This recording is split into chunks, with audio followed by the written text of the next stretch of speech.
I'm recording now, and just remember, everything can be edited.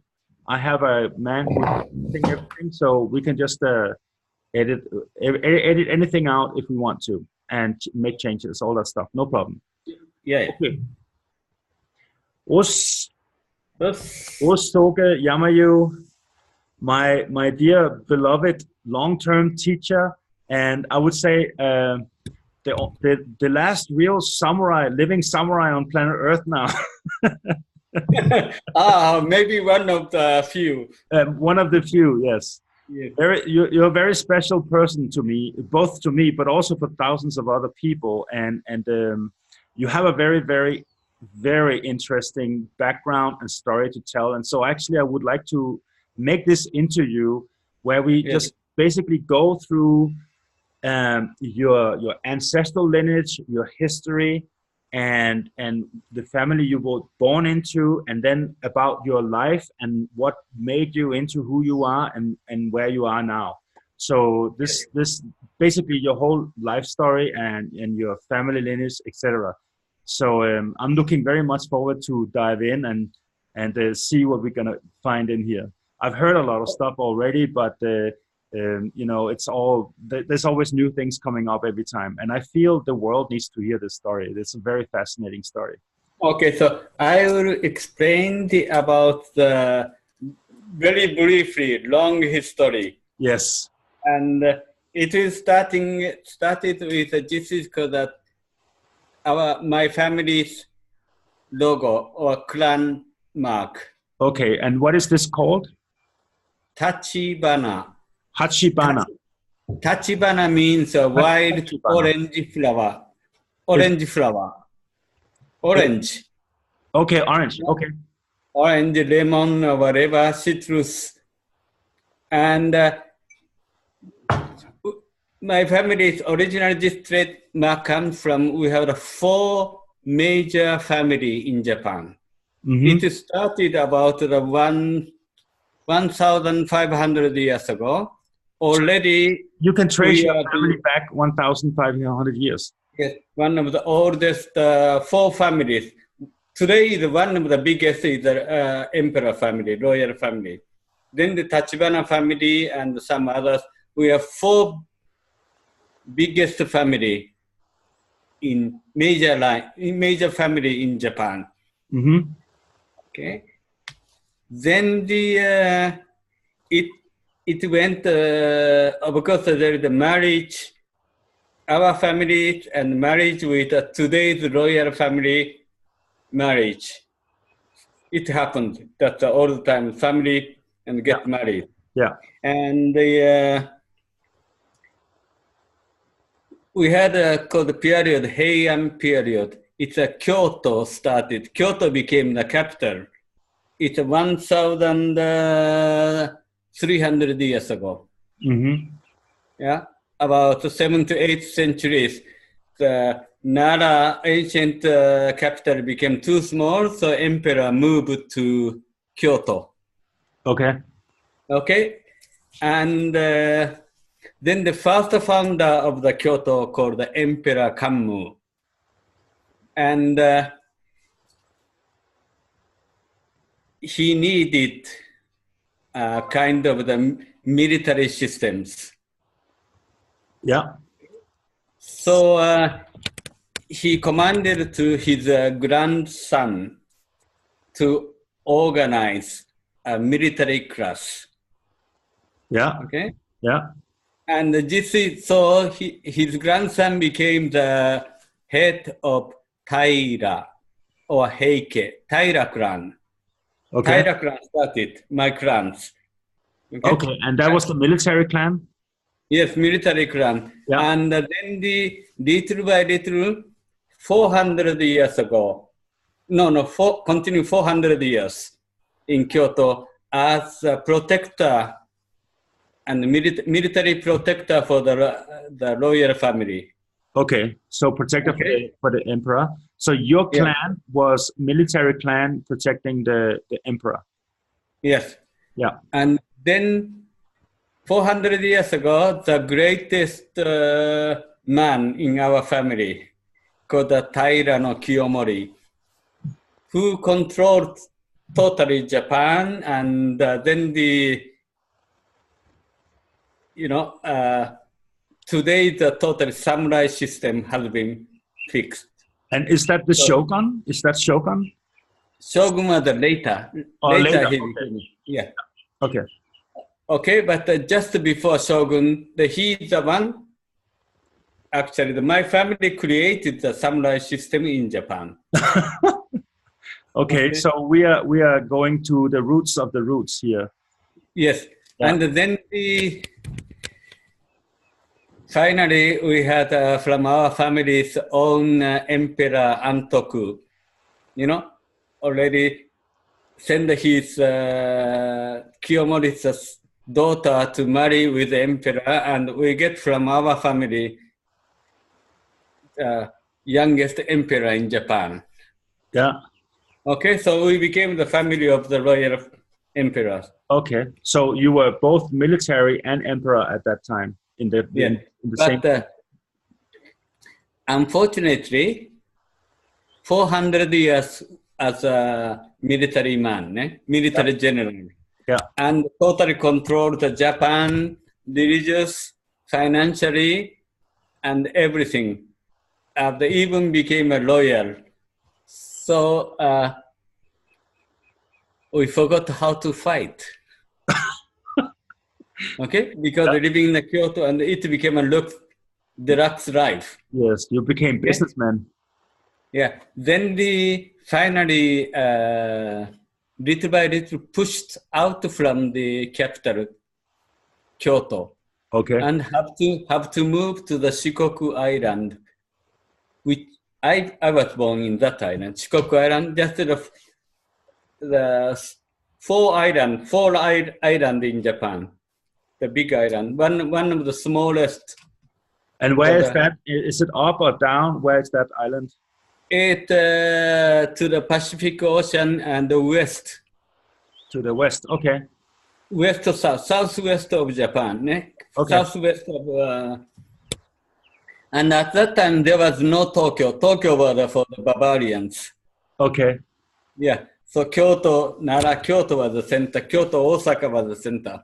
Yeah. Anyway, so moved to Shikoku Island, and we had a temporary government in Shikoku. But then little by little and some families against, and we've been pushed out. And we lost the biggest war in Japan. Okay. So, yeah. And that happens 800 years ago. Okay. Yeah.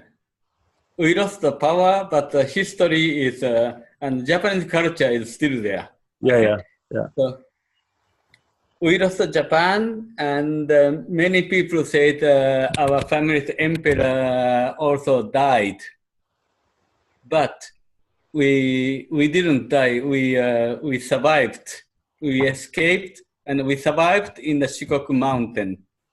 Okay. Which today is called the Iya Mountain. You can find a lot of data and in the YouTube document. Okay. Officially, the Emperor Antoku and those people have been wiped out, but we survived. And I am one of the last survivor. The last survivors, yes. Yeah. Okay. So we didn't die. We didn't die out. Okay, so your clan basically kept on surviving in that island. Yes. Yeah. So that is a very strengthening. But today, all the evidence showing that we didn't die out. Yeah. Well, you're here, so obviously not. Yes. So this is very brief, but short. But it is true evidence. And could you, if you can send me links to this piece of history, I will post this underneath this video so people can check the links also on that. Yes, and many today is all the information you can get in the internet Yes. about the history. So I give the name of and time like this and the links. Okay, perfect. Yeah, even a lot of information in the YouTube. Okay, so in this way, so we have been hiding for several hundred years. Yeah. In the valley mountains, and then the little by little came out to the beach, and then they start to work out, and I am one of them, and I don't have any today documentation, but I have seen also my sister and all the historical scene that from my family trees, my name is the last, and then the starting with the Emperor Kammu is 794. 794. So it's 1,200 years. 794 generations, or what? It's AD 794. Oh, the year of 794. Yeah. Okay. Yeah. Okay. And actually, the Emperor Kammu is 781 to 806. And then his grandson started samurai systems. So this is my history is also Japanese samurai history. Yeah. So you can't get more Japanese than this, and you can't get more samurai than this. Like this is like as juicy as it can get. Yes, because it's in the DNA. It's in my roots, the bloodline, created the samurai system in Japan. Yeah. So if anybody listening here wants to know what a present-day samurai looks like, well, there we have it. Yes. By the way, you turned the camera a little bit. I saw your samurai suit armor over here. Could you turn the webcam? Can you see this is, and then the armor has a mark, eh? Yeah, I can see that. It's beautiful. Yeah, this is Tachibana marks. Yeah, it's like taken out of a samurai movie. And this is I can wear. It's a reproduction, but this is mine. But it's not the antique. Oh, okay. So it's made recently, like in this lifetime. It's recently made out of the original copies, but this is recently made to fit to my body. Okay. Yeah. Wow. Okay. Do you have any pictures with you wearing it? No. Maybe I can take it. Yeah, that would be nice. Yeah. Okay. So fast forward. Your clan starts to come out of the mountains and down to the beaches, the coast, and then what? Yes. Then the at that time we were a kind of we lost the war, so it is dangerous to have your identity.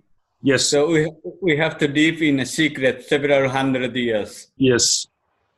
Yeah. In Japan, if you lost the war, the whole family got wiped out, right? Yeah, wiped out. Yeah. And our family's leader was Emperor Antoku, and he's supposed to be dead. He was 7 years old. Okay. And in the Japanese record, he is dead. But he didn't die. He was until 24. He lived. Okay. Because we are the descendants from him. Yeah. Okay. So, and this is a very, very funny thing. Is very famous place in Japan, and a totally isolated canyon. And many foreigners start to visit now because of they want to see the legend. Yeah, the origins. I found out that many evidence that 800 years ago, the monument and the village and everything, just over there. Have you been there visiting? Not exactly the same spot, but I was born around. Yeah. Okay, Yeah. grown up. So you know Yeah. how isolated. Yeah. But, and in the August, I am officially going to visit the place and the museum over there. Okay. Yes. So this is, and you know, those stories is very famous in Japan. They have make almost every year they make a movie. Okay. Okay, so many links also even in YouTube you can find 800 years ago how we lost. Okay. So if you send me some links after this interview, and Yes, I will post it underneath this video. Yes, and you can also see in the YouTube as a Tyra Grant's movie of our families. Okay. Yeah, very famous one. Okay. Okay. We check it out. And then what happened? What happens is then we dipped as from the mountain to the beach. We dipped the farmer, fisherman, samurai, and in this way, because at that time there was not the exactly samurai class or farmer class. Okay. Then the samurai was just a military people. Yeah. Then about 600 years ago, little by little, samurai military class become fixed. Yeah. And then the shogun time, shogun's time in the Tokugawa shogun time, he said, samurai number one, he divided to 4 different classes. Okay, one is a samurai class, second one is a farmer, third one is a worker, and the fourth, number 4, bottom is business people. Okay. Yeah, that is Japanese class caste system. You cannot change. Yeah. Because farmer becomes the number 2, because the farmer is very important to produce food. Yeah. Okay. And the skilled workers, carpenters and like this, they are just workers. They are harmless, not dangerous for the system. Okay. And then in the bottom is the business people. They have money, so they are dangerous. Oh, really? Yeah. The people who has money and then start by the power. Eh? Yeah. It is dangerous, so they put the military people up, but the business people in the bottom. That's interesting. We should do that in the West right now. That would be great. Yeah. In this way, the shogun family, 250 years, they can have the one family can control. Yeah. For generation. And so your family back then, in that period of time where this system, caste system, got implemented, you told me that you forgot how to fight, and you became business people, correct? Business, and some became farmer, some became a mountain just to survive. Okay, so your clan was not samurai in that period of time? Somewhat. Our clan has been I have my historical teacher told me that the Yamaue clan was working in the officer in the castle in where I was born. One of the small forts. So that is about 500 years ago. We are working already as a samurai.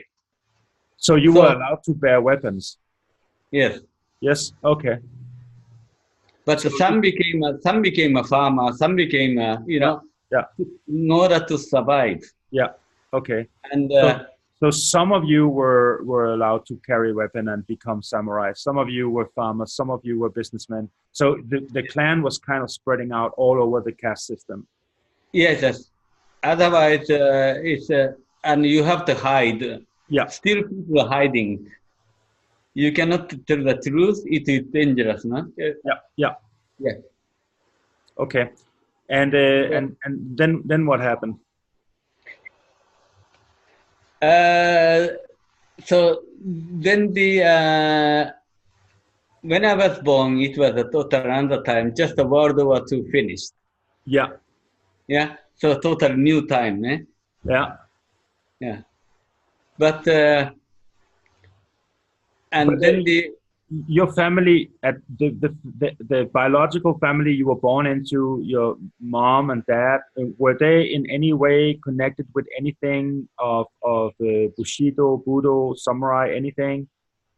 yes, that is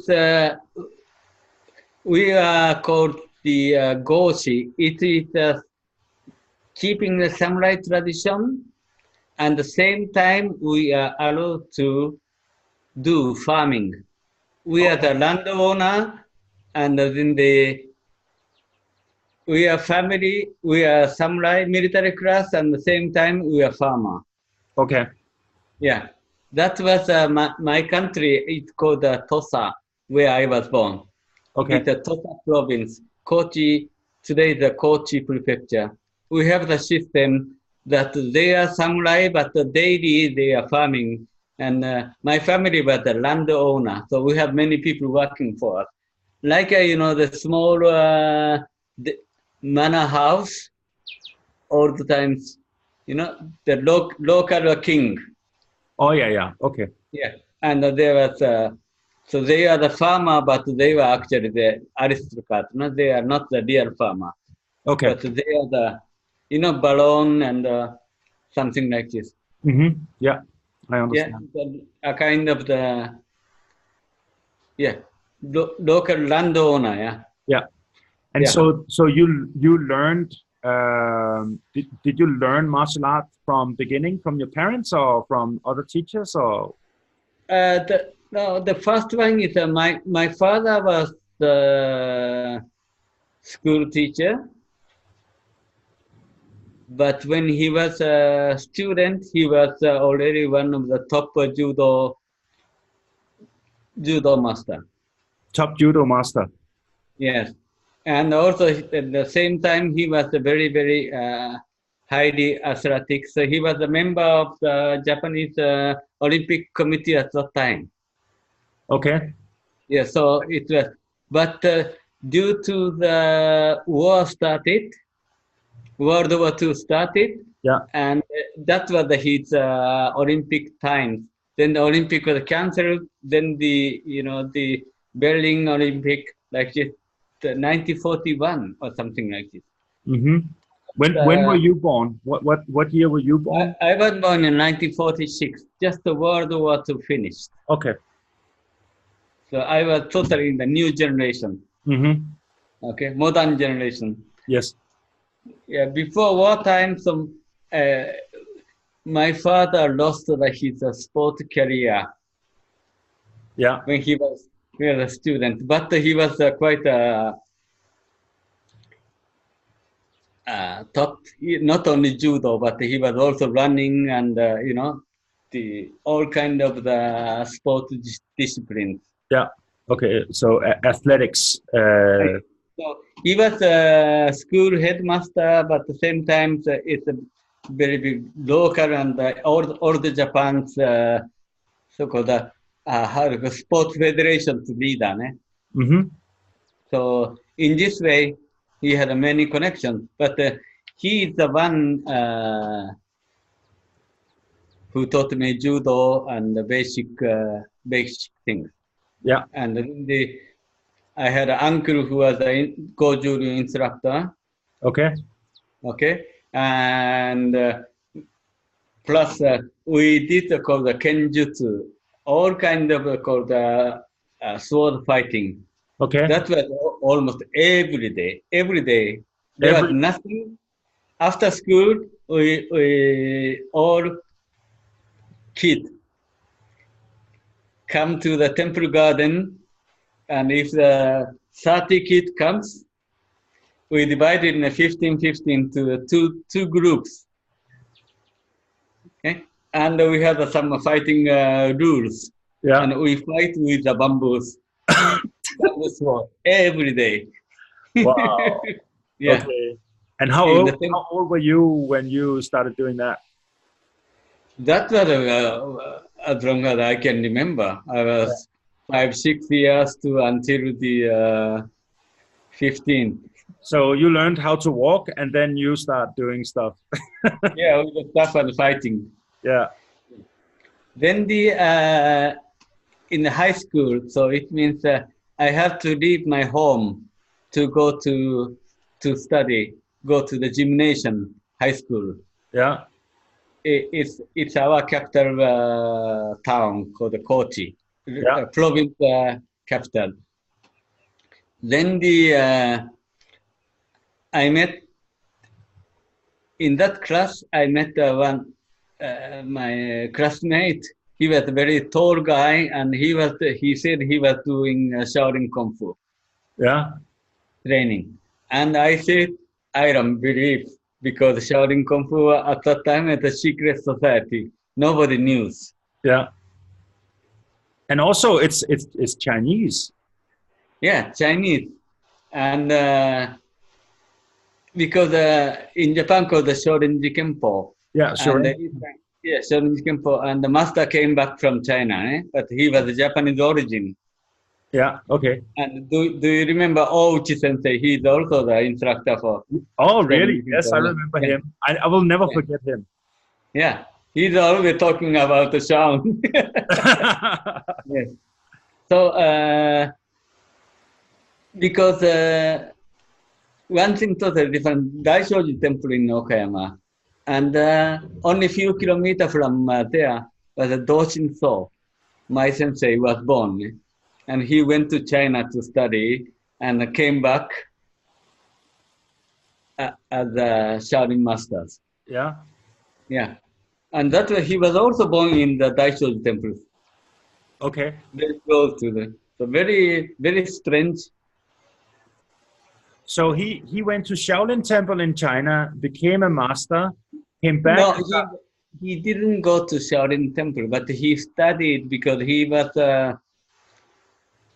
first when he was a kid moved to North China called Manchuria, Yeah, Manchuria. Manchuria, and working. Then the joined to the Japanese military, and he joined Japanese so-called like a CIA. Yeah. Okay. Spy organization, and he traveled all China to collect the information to the Japanese military. Okay. Then he was he speaks Chinese, but anyway he was original Japanese, so Chinese people can see. So he was pretending as a monk Okay. to travel China Yeah. to gather information. Yeah. Because he's a Japanese secret serviceman. Yeah. And then the Chinese Kung Fu master was a leader, and he traveled. So in this together with Chinese Kung Fu master, and then this Chinese Kung Fu master took him to Shaolin Temple, and he trained there. Okay. Okay, and then he's supposed to stay in China, but we lost the war, and all the Japanese origin have to go back to Yeah. Japan. Yeah. So in this way, so we are very lucky. So we got him back to Japan. And so you met him in the university. Yeah, so that is the time, eh? But Yeah. before that, high school, my direct sensei in Kochi was the Dochin Sosa assistant instructor. So he was one of the very, very top sensei. Mm-hmm. And then anyway, so my schoolmate, he said he was training Shaolin Kung Fu, and I couldn't believe. And I was pretty strong, very good in judo and very good in karate. So I said, "Oh, let me see. I don't believe. Yeah. I don't believe Chinese Kung Fu." Yeah. Then I couldn't believe, but he was very strong, and I couldn't do anything. Oh, okay. Yeah. So I lost in a fighting, and technically also I lost. Then I was interested in let me, introduce. Yeah. Because it was a secret society. We Okay. didn't know. We need the introduction to study. Yeah. Anyway, I get through him. I get invited to see how they training, and it was amazing. So I was 15 years old, and I opened my eyes. This is the one I want to study. And a quick question on the Shaolin Kung Fu, because there is a difference between the Shaolin Kung Fu we see on TV right now, and then the Shaolin Kung Fu. I'm sure that the Shaolin Kung Fu that he was performing back then looked very different from what we see now on TV, correct? Yes, quite. Shaolin Kung Fu had about 12 in the northern style and the 6 major southern style. So 2 type of the Shaolin Kung Fu.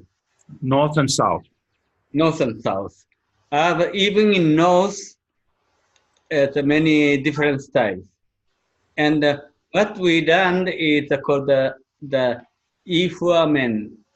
It means a kind of the branch in today the Beijing, Peking area. They were training.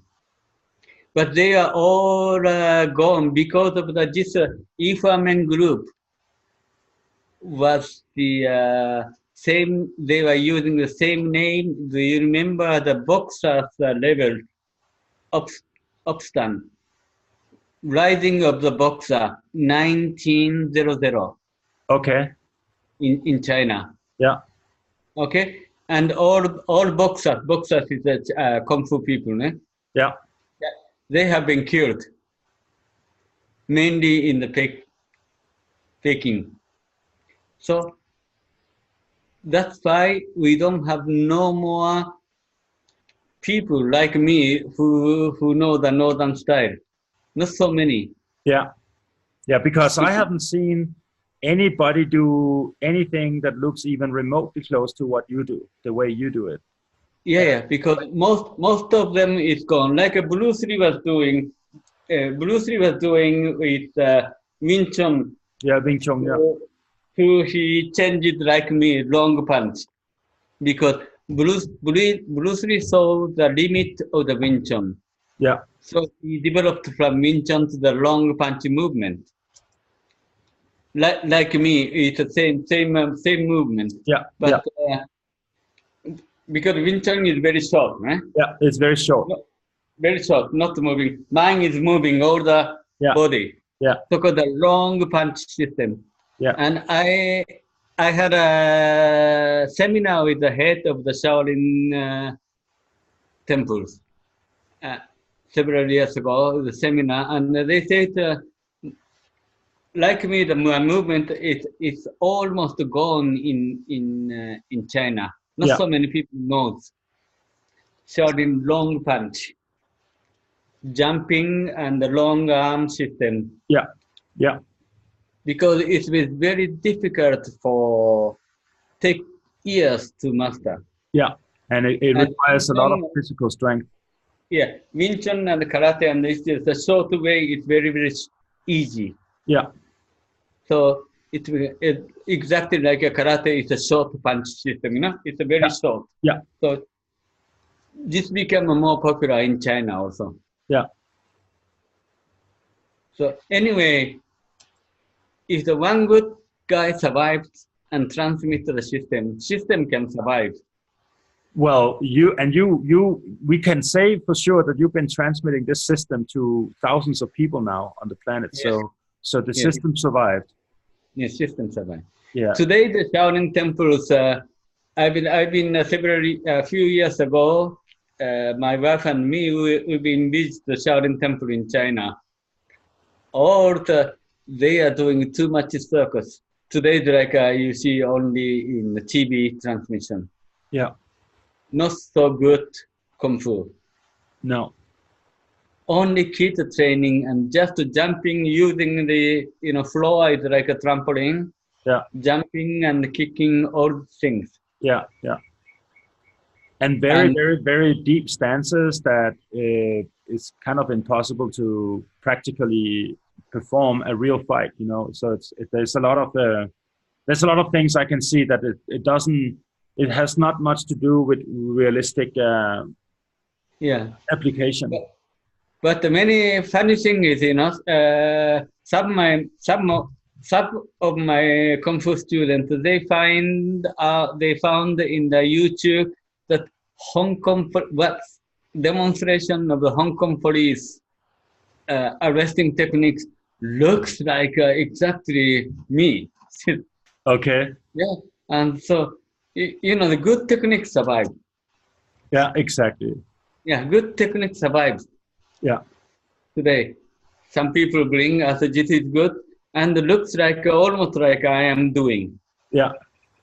Yeah. So it must be good and effective. So the Hong Kong police start to use not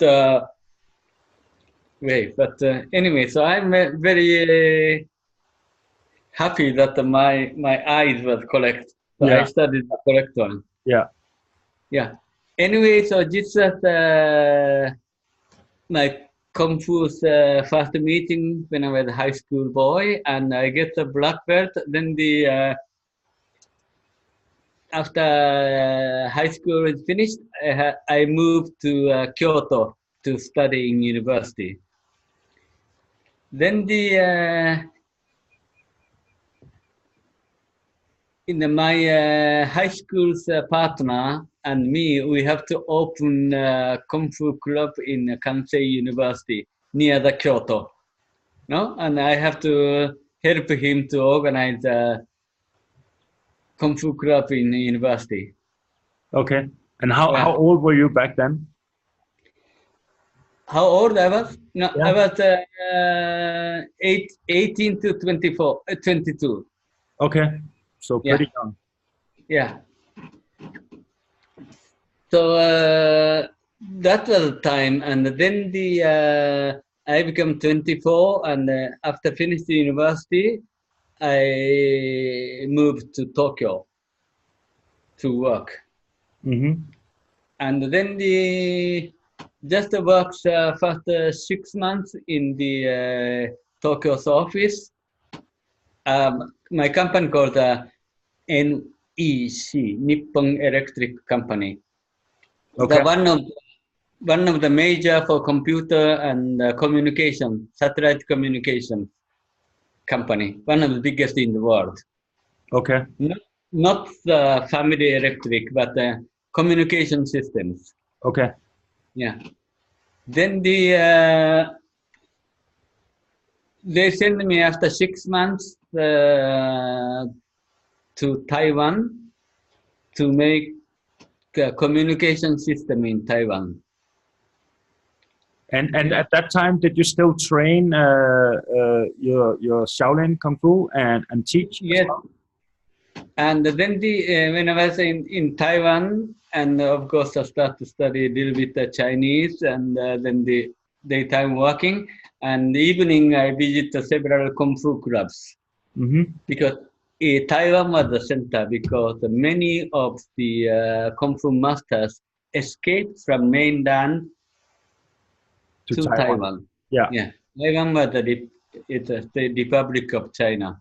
The another one is People's Republic. So they became the enemy. Mm-hmm.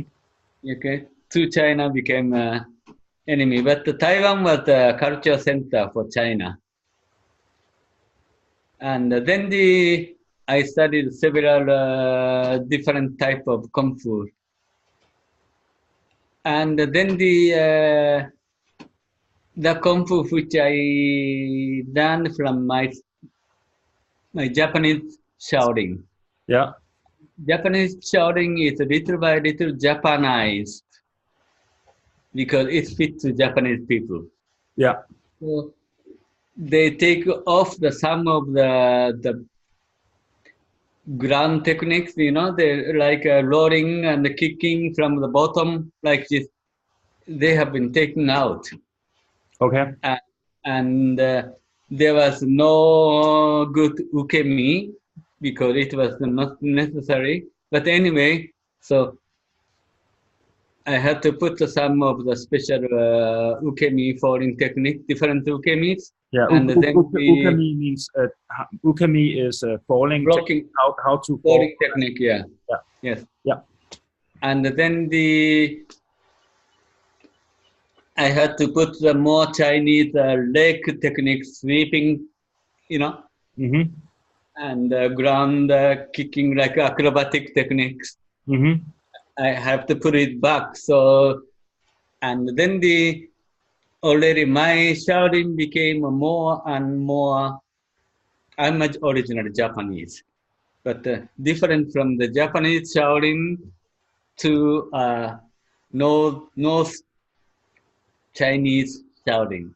Okay, so yeah, so you brought in a lot more elements of the original Chinese styles, and you brought it in and merged it more with the Japanese Shaolin that you learned. Yeah. Yes. Then I had several times years between with the head of the Shaolin temple from China, and he taught me many things and idea, and it's okay. So they accepted me as a very unique Shaolin master. Mm-hmm. Yeah. So you are basically officially recognized yes. as a master of North Shaolin Kung Fu in the Shaolin Temple in China. Yes, exactly. Yeah. Which is really unheard of that they are acknowledging a Japanese person like that, right? Yeah, because when my original sensei came back from China, but he was a Japanese origin, so he had to also, his style become more Japanese. Mm-hmm. And it was a big difference between the Chinese and Japanese. So I want go back to China and more Chinese elements which is taken out in Japan. Yeah. Very good. Yeah. And it went good. So my fighting system became adapted. Many of I teach all the Europe for a lot of police people. Mm-hmm. And quite a practical, the fighting system. Yeah, and this stuff works. This is not just beautiful traditional classical stuff that you will never see used on the street. Yeah. So the kind of two kind of a beauty. Art, it is a fighting art. It must be beautiful. Mm-hmm. Must be effective, functional together. Mm-hmm. If it became like a karate kata, it became just beautiful, and fighting element is out. Yeah, and then the difficult to use it, and like this. So I have developed because I came alone to Denmark. I have developed fighting against another martial art. Okay. Yeah, I'm fully aware of that because you kicked my ass. That's a long time ago. I remember first time I met you. I was very very good at karate at that time. My body was strong. I was fast, and I had trained like so much. Yes, I was you one are of very strong and fast and very good movement. Yes, you yeah are still. yeah. And I usually was winning all my fights in Denmark. And I remember you did this performance, a demonstration in front of me and my students. Yeah, And I remember just thinking, yeah, but that's not gonna work on me. Like yeah, I was absolutely sure that whatever you do there, it's not gonna work on me. And yeah. I don't know if you could read my mind, I don't know what happened, but you said, "Hey, you want to try? Come on up." And Yes, I yes. was like, "Yeah, sure." And I remember I was imagining in my mind like headlines in newspapers saying, "Danish Viking killing Japanese master." Like, Yes. I was absolutely sure you're gonna get your ass kicked now. Yes. And you said to me, "Attack," and I said, Yes. "With what?" And you said, "Anything, doesn't matter, just come." Yes. I was like, "Okay," and so I just went for it. And the next moment I was on the floor and I couldn't breathe and I felt I was dying, and I Yes. didn't know what happened. And you got me up, Yes. and I was like, and I said to you one more time, like, because I was absolutely sure this was just a mistake. And Yes. you took me down 3 times in a row. And after that, I was like, okay, wait a minute. I need to learn something from this guy. Like, I don't know what he's doing. I need to learn. I can remember I because I took you because you were looking very suspicious, you know. Yes. Like so, okay, I take your Martin down. Yeah. Yeah. And Yeah. I told Martin after that, Martin, at that time, so Martin, don't be afraid. Yeah, you told me don't be afraid. And my ego was so big. And I was just thinking, who are you to tell me not to be afraid? Don't you know who I am? Blah, blah. Like, I was doing hilarious. That was a good time, huh? When we Yeah, were it was a young. good Yes. time. It was very funny, and I was really humbled, and it was really good for me. It was very very healthy experience for me. So anybody listening, I can just say that this works. Yes. I was very skilled and very fast, and that didn't mean anything. Like Yes. but anyway, let's go back to the history. So you Yes. were in And Taiwan learning and adding then the you know I came back from Taiwan, my job, and Taiwan at that time I get 10 times more salary, monthly salary, compared to the Japanese office people. And I had to stay in the international hotel, and and I have a limousine and driver. And can you imagine just a 23 years young boy and very high position and plenty money. yeah. And then I came back and then continued to work. At that time, the office was the Tokyo World Trade Center. And at that time, the tallest building, at that time it was, tallest building in Japan, 40 stories. Today, some building is taller than, higher than them. But absolutely the tallest building in Tokyo, and I could see all the Tokyo from my office, and it was amazing. And then you became a kind of a crazy. You had a plenty money, you were young, and a very elite job. Then the company asked me to go to Australia a couple of years to make they need the communication systems, okay, microwave and systems which today all the. Then I asked I don't want to go to Australia, very primitive at that time. and then I thought I became maybe just to come back 26, just working like a health facility. I like to go to America or Europe. Yeah. Then the company's the director said, you belong to Asia Oceanic section, Australia, New Zealand, and all Asia. This is my section. If I go to Europe, I have to belong to another section because company we had 200 international elite people, and I am one of them. So I think if you don't want to send me to America or Europe, I'll go by myself.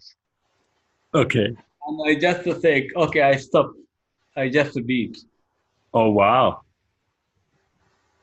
And so I bought a single ticket through the Soviet Union train and plane and the train, or the combination came out through the Soviet to Finland. Then I said, this is a free place. Okay. And where you go, I don't know. But I'll find some place to live. Yeah. And I reached traveling some part of Europe. Later, few months later, I reached to Copenhagen. Okay. And then I live almost 49 years. Yes. Yeah. You're still in Denmark now. Yes, Yeah. That's how I met you. yes. So that is the story about. Then I went to gymnastic high school, gymnastic college Yeah. for physical education. Then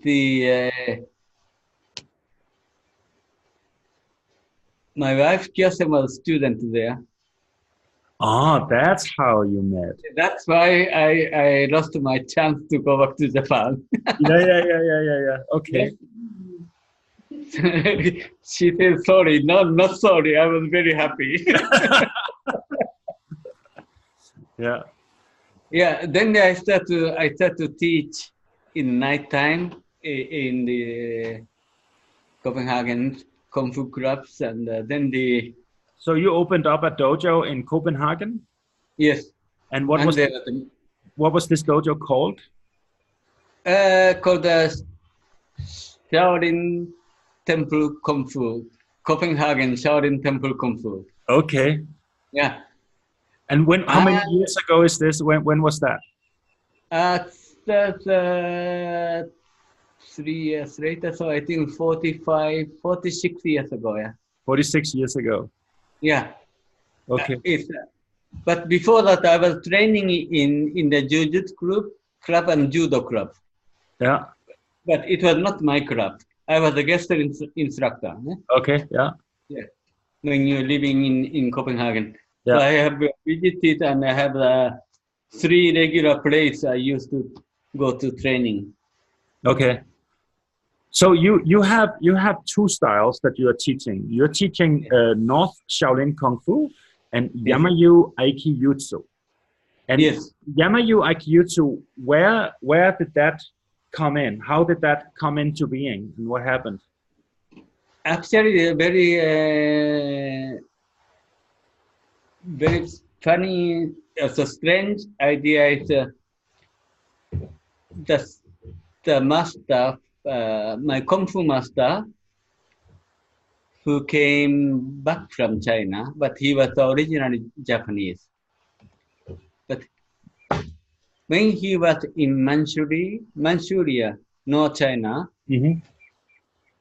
I think he was 16, 17 years old, like this, my former sensei. And he said his grandfather was Hakkoryu Jujutsu master. Hakkoryu comes from Aikijujutsu. Okay. So yeah, in this way, so he had some of the basic technique of good Jujutsu. And that was the idea. So Aikijutsu technique, which he learned from his grandfather, it came to me. And then that was a very good basic idea. So basically, already from beginning, you already learned two systems at the same time, Yes. parallel to each other, Yes. and they kind of Yes. complement each other, I would say. Because before Kung Fu, I was training judo and karate. Judo and karate when no conflict. Mm-hmm. Okay. Then we had some difficulties with Kung Fu's long punches. You have to twist your body Yeah, very much. yeah, Then the karate is not twisting, that's a standing, yeah, so it's a short punch. That's a two totally different movement. yeah, So I have to abandon the karate movement yeah, in order to do the another movement. yeah. The Because shout and the long hand. yeah, you cannot go together with one is circle and one is Linear. the line, no? Yeah. So because What, you would cannot make a combination. wouldn't you say, because this is my own experience, is that from my own experience is that I trained karate, like first I trained judo, but then I trained karate for many years, and then I learned about your system, and I could see that if you are advanced in karate, it's actually pretty easy to move over into where you move the whole body, because now what happens in karate is that all these very basic, very difficult techniques to learn in the foundation, they Yes. become more and more smooth and relaxed, and then suddenly you start automatically. I see karate people who never even trained North Shaolin Kung Fu. They even move their body when they're punching and stuff like that. So naturally, it starts coming up in you, but only when you're really advanced. That's my experience. That is, when you have the one basic movement, foundation, if you have a good foundation and then you developed, you can come out because you have the good foundation. Exactly. But you cannot teach two. One you go move straight, one you move circle Yes. in a one time. Yeah. You can teach the two things together. Yeah, you cannot perform both at the same time. It's impossible. Yeah. You gotta You have to be about 4-5 years for one thing.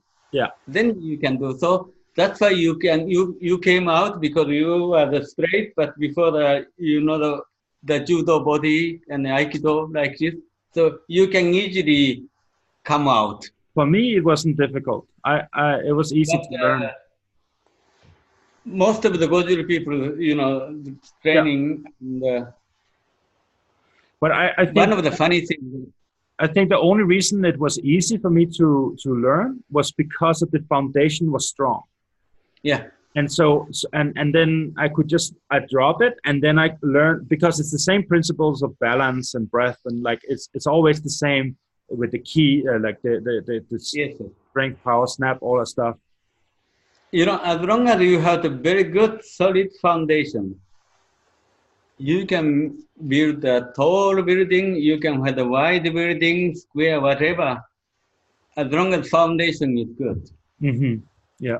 So I said many people don't do any foundation. Just learn techniques, and you become nothing.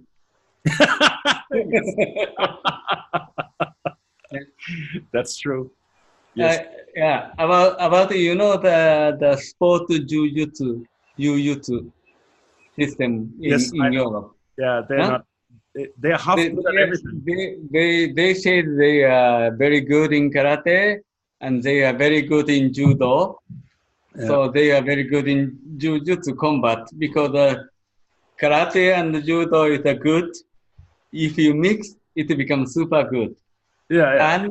And you become nothing. Yeah. Yeah, I definitely can tell you, when I trained judo in my early, like I started when I was 9 years old, and I did judo for like 7 years or something like that. Yeah. And then I went into the karate school and started doing karate, and it was like there was nothing in judo that I could use in karate. Like it was so different. Like Yeah, so it was different. like Yeah. you can't train these two things together. It's No. impossible. Yeah, that is what I'm talking about, eh? Yeah. Because you can master long time, you can build up the new things, but you cannot train two things together. No. That's it. Not even a two. You know, Monday I go to judo, Tuesday I go to karate. It's You not know, gonna it work. become nothing. Yeah. No, 1 year go to karate. After that you go to judo, possible, but Yeah. not in the same time for Yes. the basic. I fully agree with that. Yeah. I fully agree with This that. is I'm talking about always because movement and the energy element. Yeah. Okay, so this is technical. No, we go back to the history. When I was about 24, and company commanded me to go to Australia, so I gave the paper to my boss. I had a one single ticket to Europe. I don't come back. Yeah. Okay, so Yeah. Yeah. I left Japan and I came to Denmark, and that is, and started develop. Then I met a lot of big people like you, tall people, Yes. and I am just 160, so almost everybody a minimum 20 to 30 centimeter taller than me. Yeah. And that was almost impossible. So I have to develop how to come in and out. And then my basic movement with a long punch from Shaolin helped me because I can go in and out. Yes. Yeah. And then I could use a lot of also jujutsu techniques. Anyway, I had a many good jujutsu technique and aiki jujutsu technique from Japan. Mm-hmm. Okay? Then I came to Europe. I started to teach. There was no kung fu clubs. Okay, nobody knew kung fu is. Yeah. So many jujutsu club invited me to come to teach. So I started to teach, Sweden and Denmark, Norway, all the jujutsu clubs how to fight. Yeah. Okay. Then but at that time I still kept my Aiki Jujutsu for secret. Oh, I didn't. really? Okay, I didn't Yeah, know that. I kept it. Then I met one European people said that Aiki Jujutsu, we have Aiki Jujutsu, special technique like this. Bullshit, we are keeping it secret. But European, some people start to open up the club. They don't know, not so exactly, but using the name. So I said, okay, now I want to introduce. That's 10 years later. So it means almost like 35 years ago, yeah? Yeah. I said, I will teach also to the Jujutsu people that the Waiki Jujutsu is. But I don't have any license for like this. Yeah. So, okay, so if I put my own style, so my name on, I take the responsibility. Yes, that's a good idea. So that becomes the Yamaue Ryu. It's my style. Yeah. And And could you tell me what's the difference between Yamayu Aikijutsu and Aikido as we know it? Aikido's master founder, Ueshiba Sensei. He was training Aikijujutsu. Mm-hmm. He was the master of Aikijujutsu. And he had his one of his partner or student is from my family. Mm-hmm.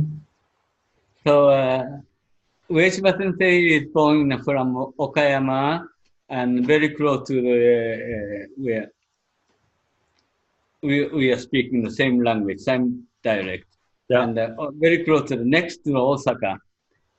And one of my grandfather was opened a school in Osaka, and he was a partner. His sensei was Ueshiba Sensei. Okay. Okay, but one day the Soka Takeda, the survivor of the Daitoryu Aikijujutsu, Hmm. came from North Japan, Hokkaido to Osaka, and said, "What I am a Ueshibata sensei." Okay, Takeda Soka told him that I am the sensei of Ueshiba. So from now on, you pay to me, not to Ueshiba. Okay. Okay, so the Ueshiba sensei came to Osaka to my father's actually uncle, but he was born in our house. And he's the owner of the Asahi newspaper's dojo. Then they said,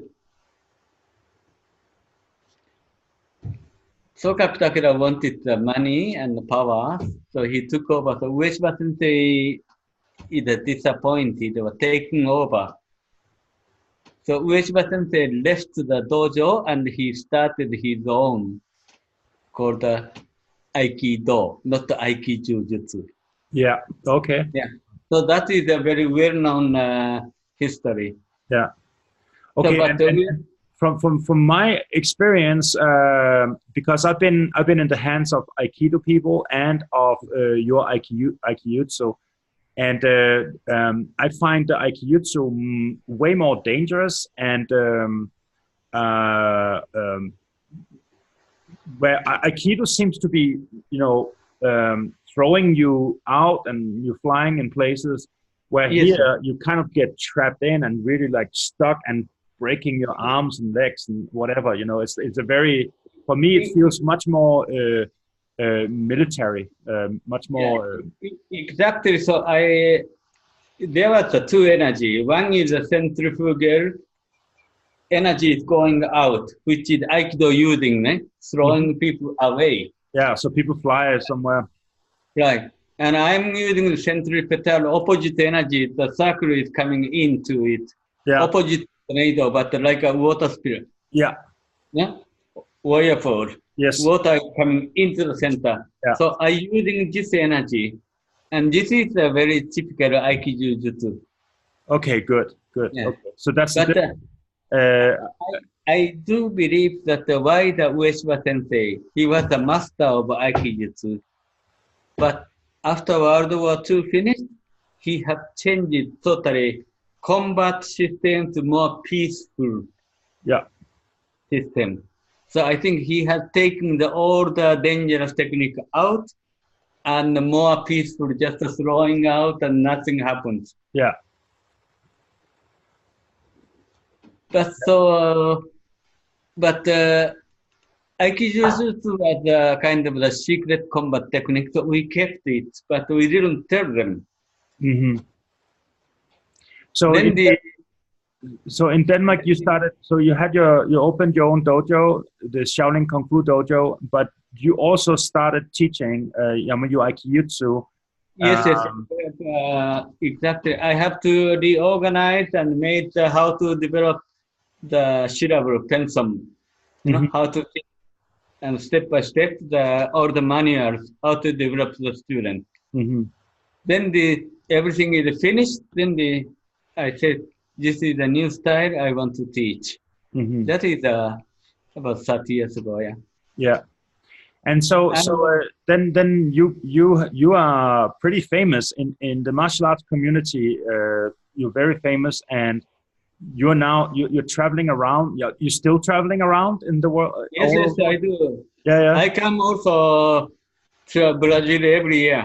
So yeah. sorry, not to Ecuador, but very close to you. Well, next time you come to Brazil, please swing by over here, and I Yes, have a yes, lot of people here dying to meet you. yes. So I'm thinking to come to Ecuador. I like also I go to also the every second day I like it to Florida for the seminar and like this. Anyway, so it's not so far away. Yeah, it's not. And so basically, you have now North Shaolin Kung Fu schools all over the world, and you have Yamayu Aikijutsu schools all over the world. Yes. and you have very very highly graduated masters now that are having a very good understanding of your system now. Yes. Yeah. So you have actually brought in a massive legacy on this planet that like Yeah. the world did not lose the northern styles. The world did not Yeah. lose it thanks to you. I mean, it's coming, it's here, and it's not going away. And we also have the aikijutsu because of you Yeah. now. So that's So you know there is a two type of the boys comes at a would like to learn the martial art. One type is like you know kung fu, karate, taekwondo, like to kick and punch. That's the main part. yeah, You know, the Thai boxing, kickboxing, kung fu, karate, taekwondo. Those people just want to punch and kick. yes, Then another type is the judo, jujutsu, grappling, you know, and there's a two types. yes, So the first is the yes, I like to punch and kick. Okay, you know how to do it. So teach. Then they are dreaming one day. Oh, I want to be like a jujutsu, like a Steven Seagal. You know, I want to also take yeah, the people down. And then the jujutsu and grappling people, you know, they say, I know all the how to take down, but I don't know how to kick yes, and how to punch. So it's both is they are dreaming. You have only one art. You know, I want to be like this. I want to be like this. Then some people said, okay, mix together. So says, sorry boys, very, very difficult, take time. yes, So, you know, so that's why if the one boy who like to have a punch and kick and blocking, okay, let's study shouting kung fu like this. And one boy is more like a want to take yeah, clothes. Okay, I jujutsu, grappling. And today I'm very lucky because do you remember when we were training in the Castagnare school in yes. Bandung? And we made a kind of a narrating introduction of the ultimate fighting No, I don't remember that. TV program. Harry came up with the TV company, and me and Harry and Yon Duptar introduced the first videotape of the Gracie fighting with the ultimate fighting, cage fighting. Yeah, Today it's very popular, yeah, but it is. we made an introduction when you were in the Castani area. Yeah, yeah, yeah. I think I remember. Yeah. Yeah. So that was the first time. And you had connection to the Gracie brothers, correct? Yes. Father died. We belong to the same Soke Council, same world organization. Mm-hmm. And then the founder of the Gracie system father died, and then the Helio died, and then the Horace Gracie and Hickson, and there's several. They have many brothers, Mm-hmm.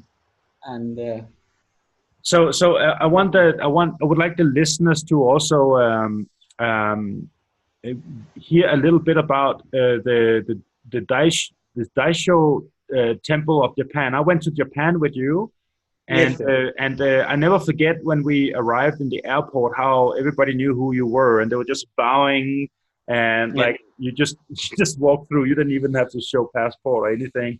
Um, and so it's like you have a very high position in this temple, yes, and this temple is connected to Miyasatsu Musashi, which is a very famous samurai. A long time ago, he wrote a book called the Book of Five Rings, yes, which is still used today by a lot of businessmen, etc. Could you yes. talk a little bit about your connection to the temple and connection to Musashi? Yes. With all that? About just talk about the Musashi. It was let's say 400 years ago. About the time, okay, Mhm. Mhm. 16th centuries. So 400, 500 years. No, 450 years ago or something like this. Yeah, Okay, yeah, the Musashi was very born in the Ohara, which is the Musashi Miyamoto village, very close to the temple. yeah, And he was,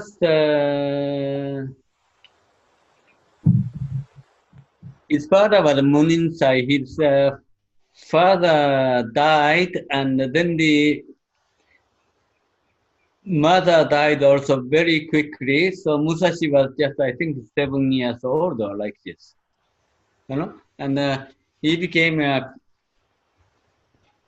parentless. So then he had to be adopted to the mother's side priest in Daisho temple, the temple which you have been.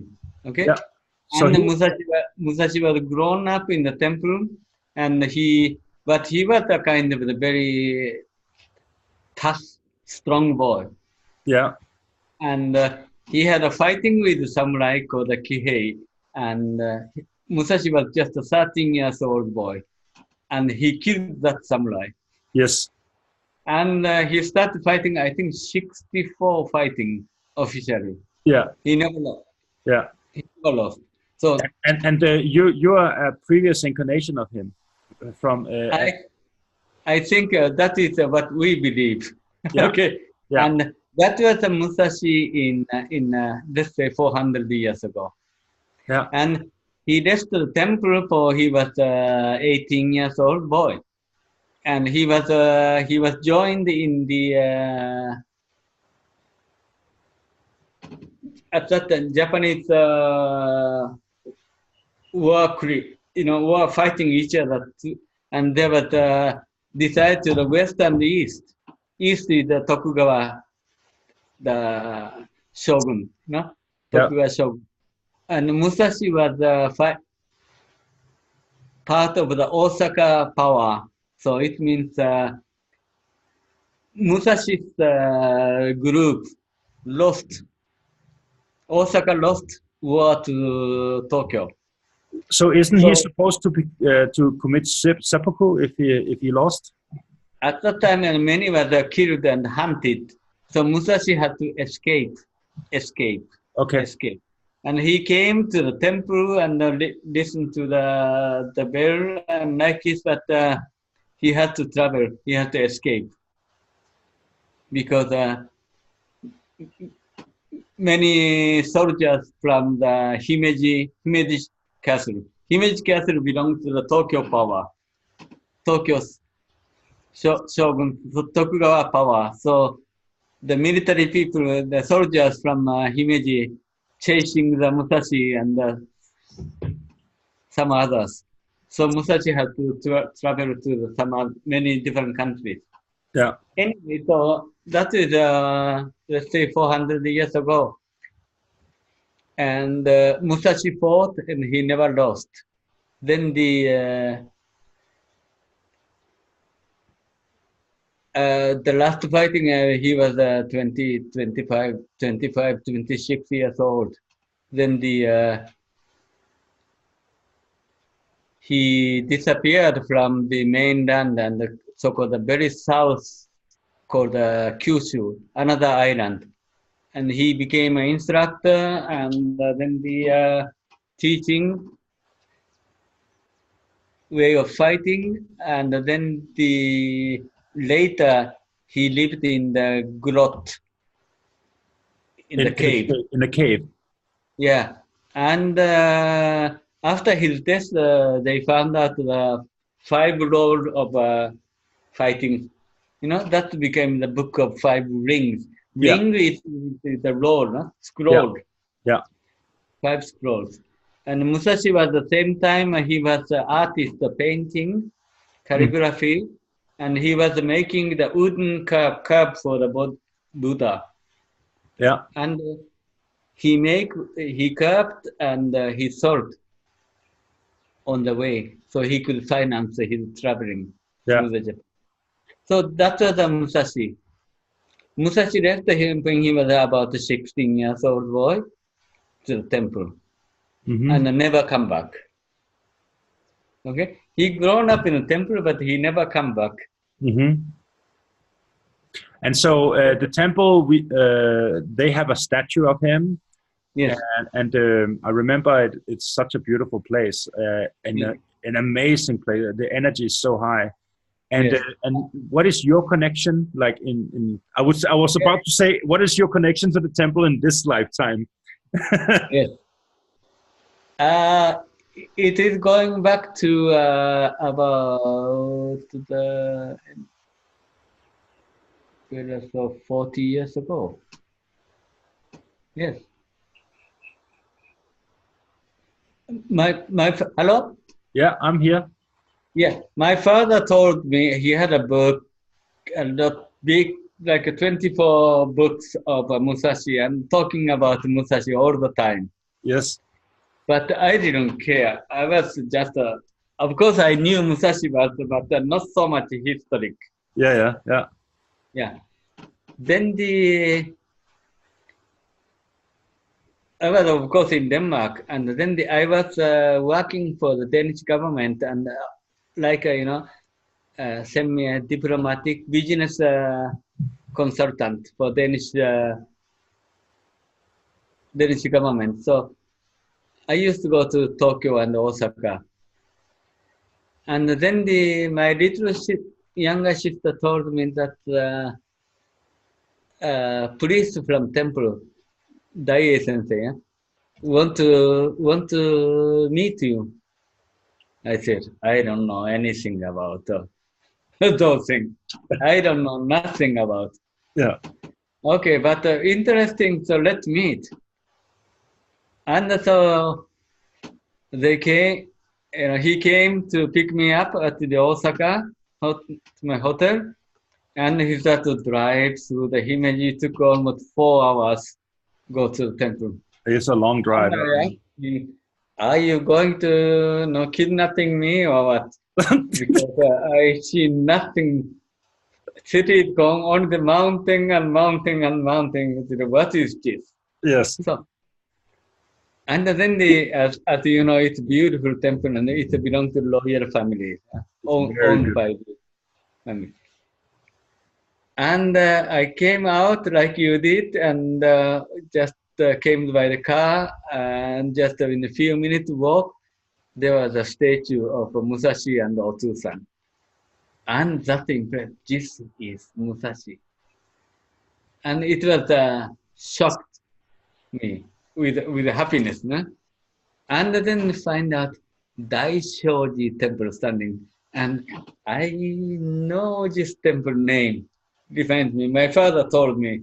I didn't know anything about, but my father told me. I can remember. Then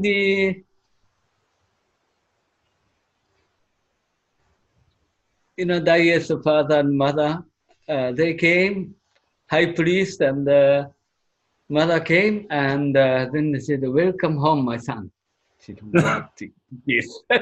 Yes. What is this? I don't know nothing about.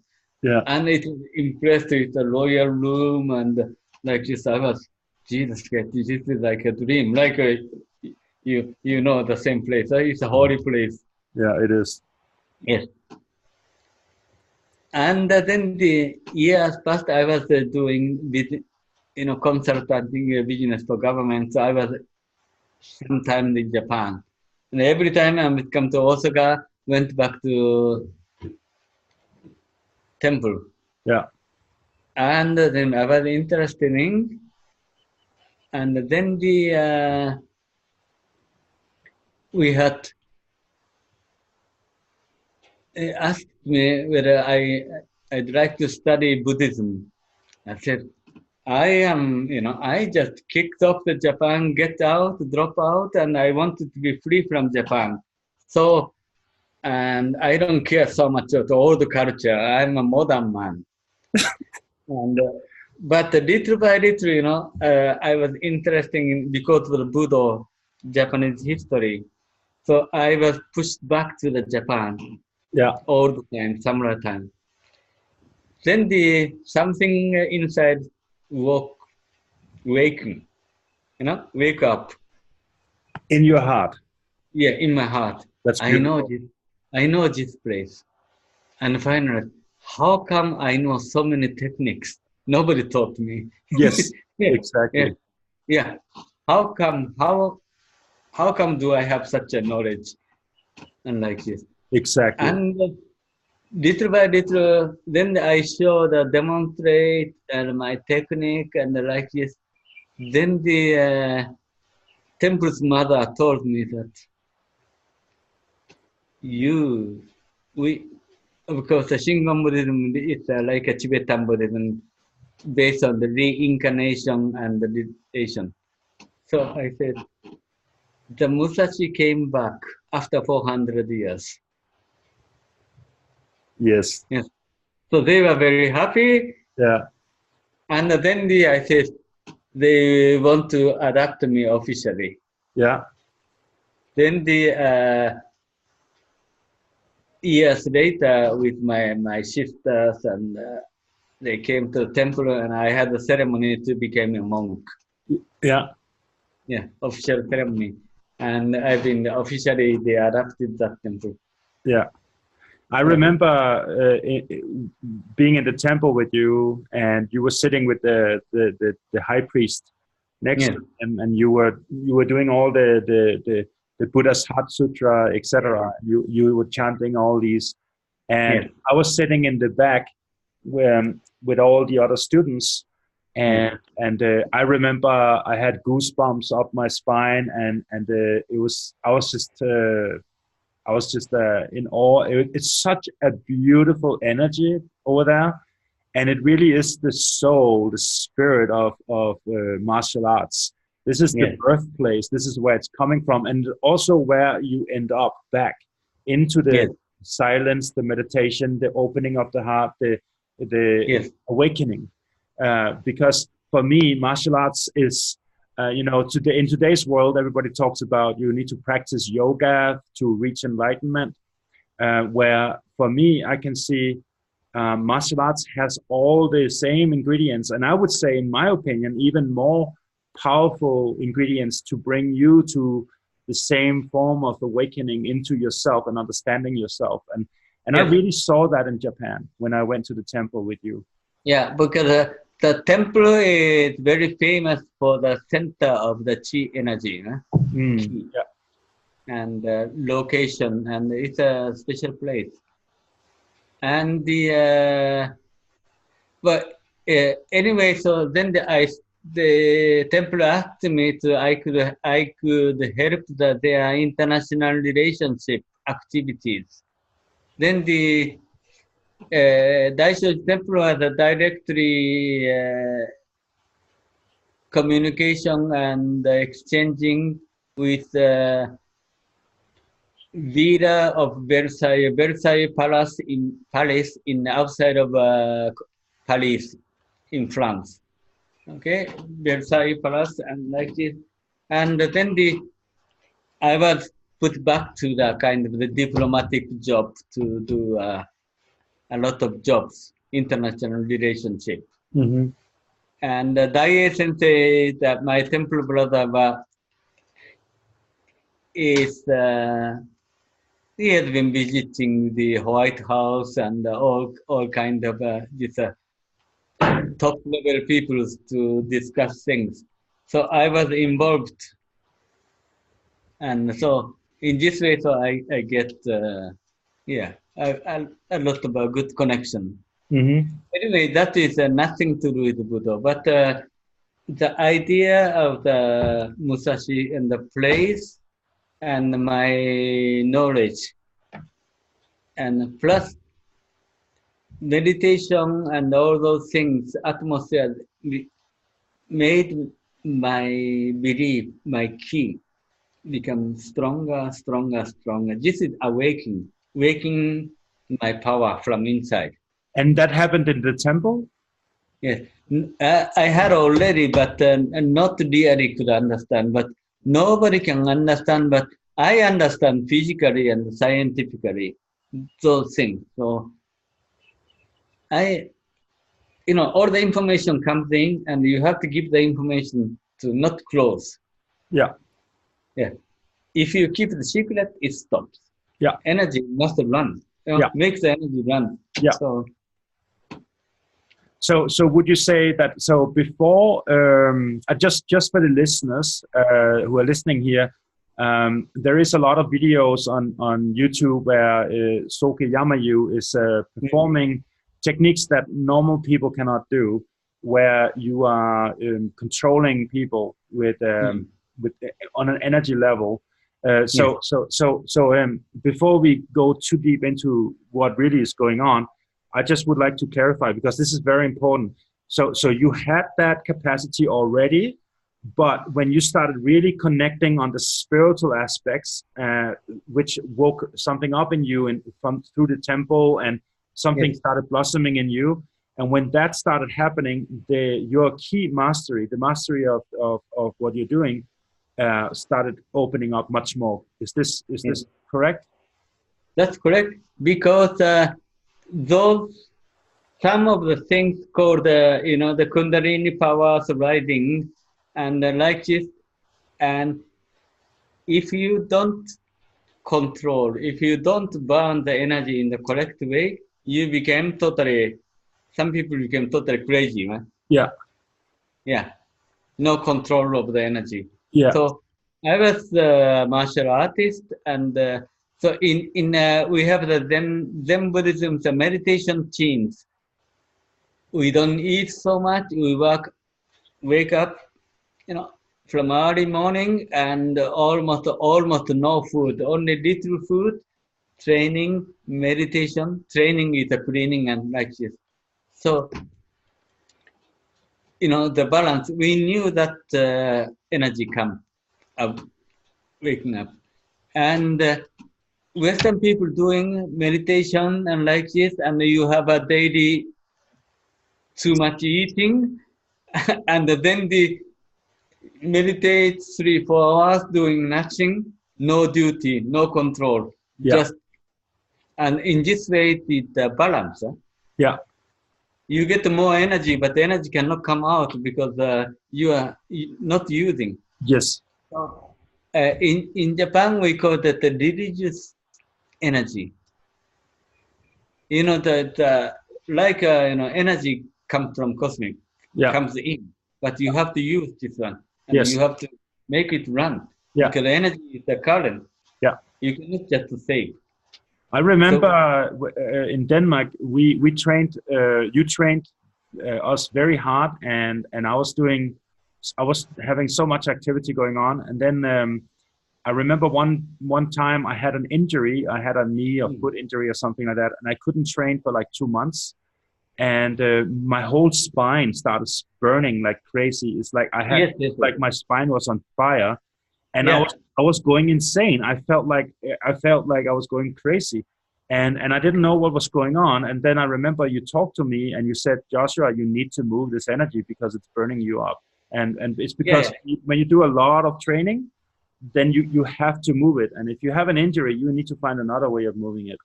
Yeah, because the energy is like electricity, and you can keep into your battery, but the capacity, but the energy must be running. Right? Yeah. Too much energy just in and not running out. It starts burn inside. Yeah. Yeah, and it destroy you. So because the religious people is easy, but if you don't know how to control, you become a kind of crazy. Yeah. Yeah. I remember that. I had a period of few years where I felt it was like my spine was on fire and my mind was going crazy. It was really strong energies. Because I was also at that time I was doing a lot of Kriya yoga, breath work, lots of other things as well on top. So it was a lot on top of because we are living in the modern world, and then we have the daily time we have to think about, and eating normally, but not so much duty to do. And nobody is controlling you, just we're free. And Yeah. then we lost the balance. Huh? Yes. Yes, Yeah. that's why. Uh, and in the temple, we said the energy comes anytime, just fun. But when it comes, you have to be ready. If not ready, it starts to burn you from inside. Yeah. Yeah. Correct. So in this way, I studied, and also in the same time about the key energy, I studied about the natural science, and I know exactly what happens. Not exactly come see. I have the answer, so I can teach. You have what? I can teach. You I can. can teach you. Yeah, you can So teach people how to do this. yes. Yeah, but they would have to have a meditation practice, right? And also have an open heart, a connection. Yes, and before that, you need a really solid background of the Buddha Yeah. because you have to be really strong so you can believe yourself. Yeah. Yeah. Yeah. If your mind, if you meet somebody, big people, and if your mind, oh my God, and like this, then it's a block, so energy cannot come in. Yeah. So you are using all your energy to fight. But I said, do you have any high-ranking instructors out there in the world that you're teaching, and they have their dojos all over the world? Is there any of them out there who is doing what you're doing, or can do what you're doing? Not by, sometimes it comes for them. Yeah. Yeah.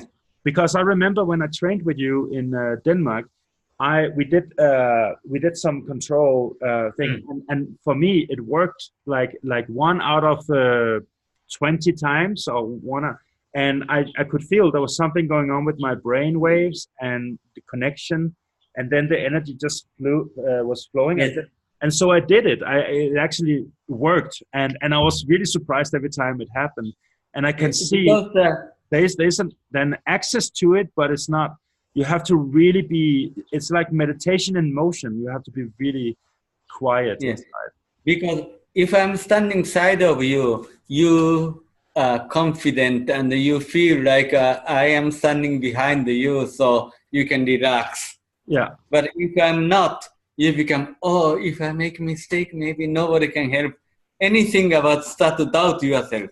Yes. Then they block the energy flow. Yeah. But if I'm, don't worry, I'm with you. So you more relax, you have more energy comes in. You become more strong. Yeah. It's a very fascinating. It's so amazing what the human body is actually capable of doing, and human body can do many incredible. Today, I'm now also still watching the Danish program with the brain. Some I can send you some links. Yeah.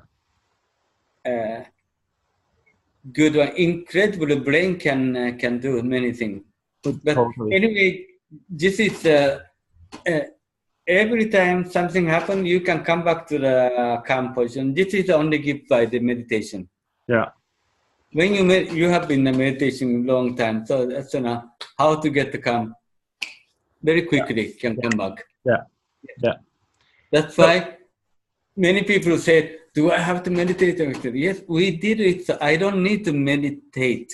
Yes, exactly. All the times because I know how to reach there. Yeah.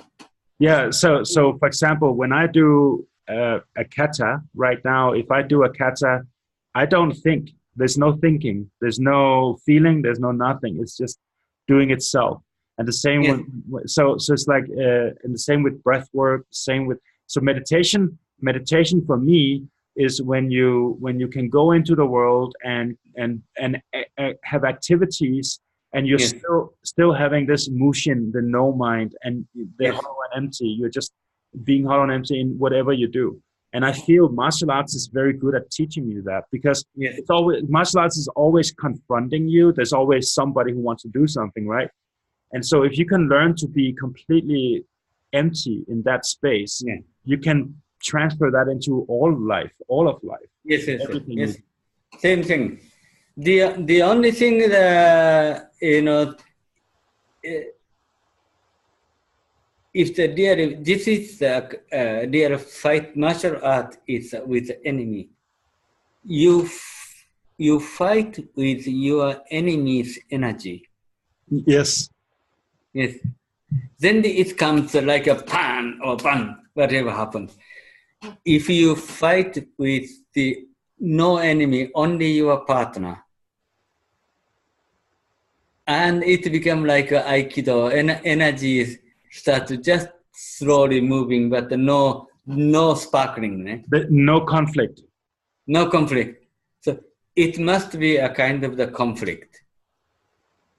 Okay, and with the conflict, and you keep calm, then the energy comes by itself. Yeah. Protect you. Because so true. if you start to doubt, so that's why you have to be really strong.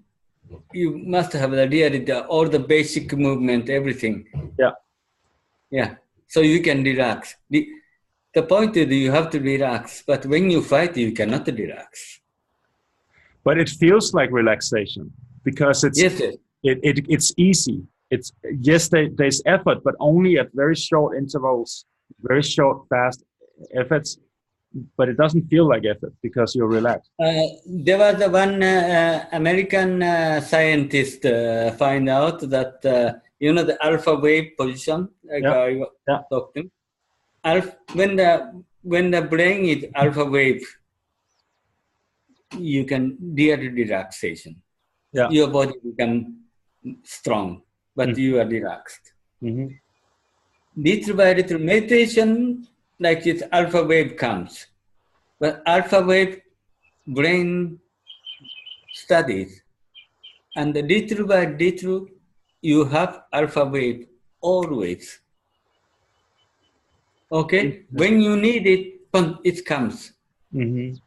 So that's why I can just go into it. I don't need to just moment, I have to meditate and like this. Because the brain knows. Huh? So wouldn't you say that you're always having alpha waves? It's always there. Always there. Always there. So even right now when we're sitting talking, there's in the background, there's alpha waves, correct? Yes. Yeah. And normally, because this is not only, mainly when we're talking, this is a beta wave, intelligent wave doing, mainly. The funny thing is the dolphin waves.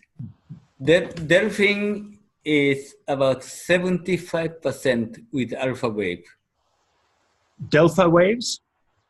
With alpha wave. Yeah. Are you talking about, wait a minute, are you talking about dolphins or? Dolphin, dolphin. Dolphin, okay, okay. So dolphin, its brain is bigger than human. Yeah, and they have 75% alpha waves. Yeah. So they like to play, they understand. But they are not intelligent as humans. They are intelligent, but not human, because normal humans have no activity of alpha wave. We have mainly the beta wave. Yeah, mainly beta. Dolphin has a beta wave with mathematics and calculation and like this, and not so big like this in dolphin. But the dolphin has I think, like a children playing. Yeah. So their intelligence is different. And then the human have maybe 5% alpha wave activity. Dolphin have a 75%. Yeah. So they understand, they know. They understand that world. Yeah, that world, but which we don't. Yeah. But because of our high beta activity, we are so-called intelligent, right? Yes. On that level. But I do feel very strongly that the key for all this meditation and breath work and martial arts, yoga, all that stuff, is definitely to increase the alpha waves but living coherently in a way where you have the beta waves when you need them. For me, I'm surprised how little thinking actually is needed throughout the day. Yes. We don't need to think a lot.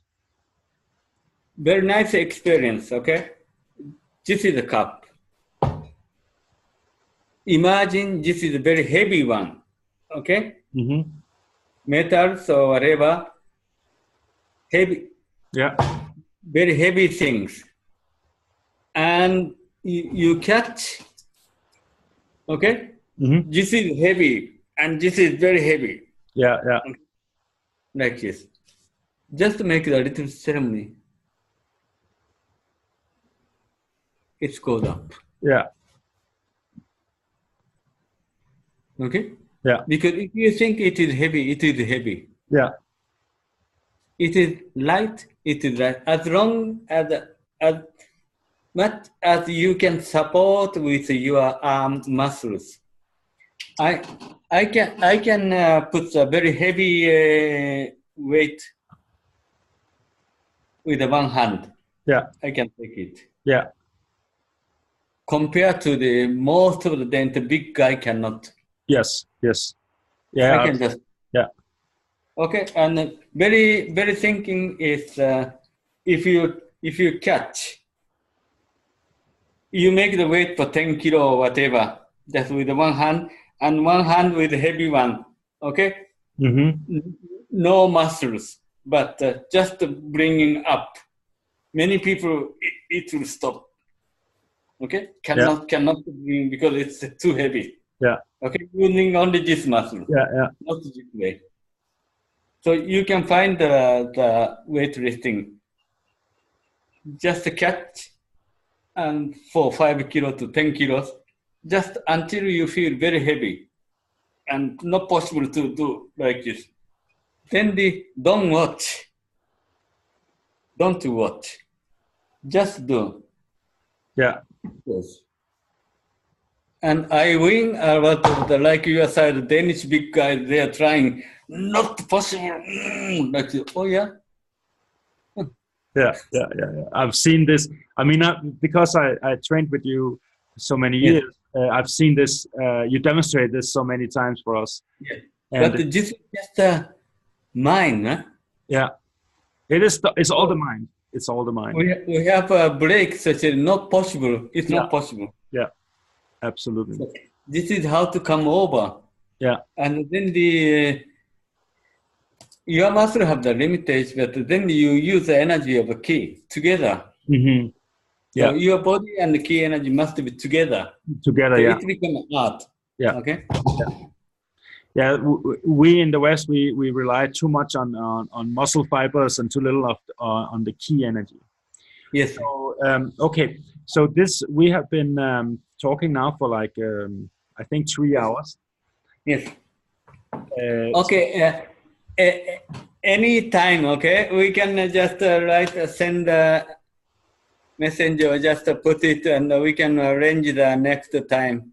Yes. Okay. So let's continue for a part 2, and yes. I would today we were covering a lot of your history and your background, but I would very much if we could do another time where we talk more specifically about martial arts styles and the good parts and bad parts, like and also the more philosophical aspect of what it means to train martial arts with dojo kun, etc.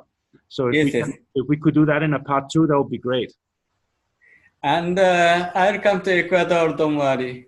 Okay, awesome. That would be great. Yeah. Okay, so okay. Thank you very much. See you next time. Thank you. Yeah. Okay.